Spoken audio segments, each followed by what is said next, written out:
अस्सलाम वालेकुम प्यारे दोस्तों, क्या हाल चाल है। पहले दोस्तों, आए दिन लोग मशवरा देते हैं कि जनाब आप फ्रिज के साथ स्टेबलाइज़र लगाएं, कुछ कहते हैं जनाब इस तरह का ये प्रोटेक्शन बॉक्स आया हुआ है ये लगाएं।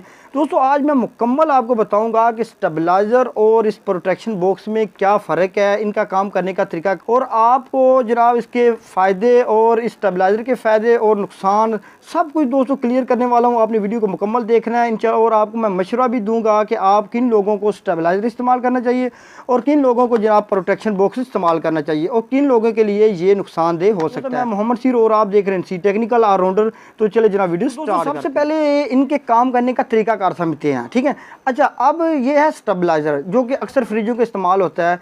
ये दोस्तों अगर तो आपके इलाके की बिजली जो है ना वो बिल्कुल लो आ रही है या बिल्कुल हाई आ रही है, तो उस सूरत में जो स्टेबलाइज़र होता है ना, इसका काम ये होता है कि ये जनाब इसने फ्रिज को पूरा करंट ही देना 220 वोल्ट।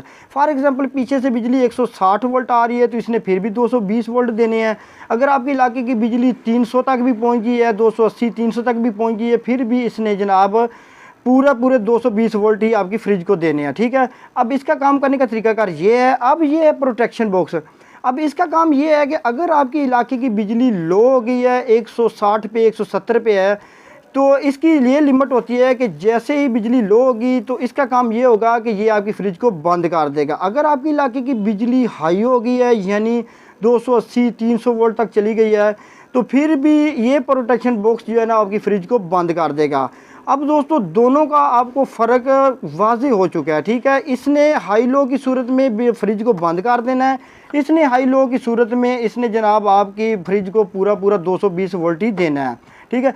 अच्छा, अब आपको जनाब इसके फ़ायदे और नुकसान बता दूं कि इसका फ़ायदा ये होता है स्टेबलाइज़र का कि बिजली हाई लो भी होगी ना तो आपकी फ्रिज चलती रहेगी, ठीक है, बंद नहीं होगी। अच्छा, इस प्रोटेक्शन का ये फ़ायदा है कि जनाब अगर आपकी जो ये बिजली है ना, क्योंकि आजकल बिल बहुत ज़्यादा आ रहे हैं और आपका ये जो स्टेबलाइज़र है ना, ये तो आपको पता है कि अगर इस पे लोड ना भी डाला जाए तो ये एक मंथ के अंदर तकरीबन 25 यूनिट जो है ना ये खा जाता है, और अगर इस पे फ्रिज का लोड ना भी डाला जाए। लेकिन ये जो प्रोटेक्शन बॉक्स है ना, इसका बिजली खाने का बिल्कुल टेंशन नहीं है। अगर इस पे लोड हो या ना हो, ये ऑन भी होना, ये बिल्कुल बिजली इस्तेमाल नहीं करता। तो इसलिए जनाब इसका ये फ़ायदा होता है कि ये जनाब 25 यूनिट बगैर लोड के भी खा जाता है। इस पर फ्रिज अगर ना भी चलाई जाए तो ये जो प्रोटेक्शन बॉक्स है ये जनाब इसकी यूनिट खाने की बिल्कुल टेंशन नहीं होती।